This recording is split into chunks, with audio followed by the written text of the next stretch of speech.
On en a parlé tout à l'heure aussi avec Étienne Brun. Donc ça, c'est juste un schéma pour illustrer la différence d'études cliniques et les données en vie réelle. Dans une étude clinique, on en a parlé, c'est très important de sélectionner les patients.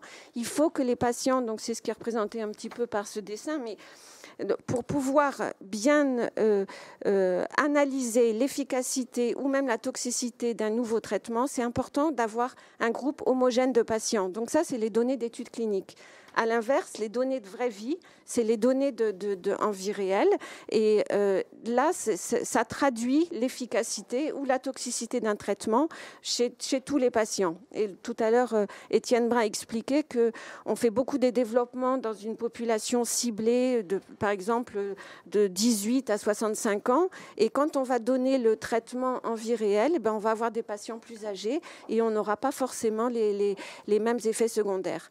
Donc, en deux mots, donc, la R&D d'Unicancer, en 2014, a créé un programme qui s'appelle ESME.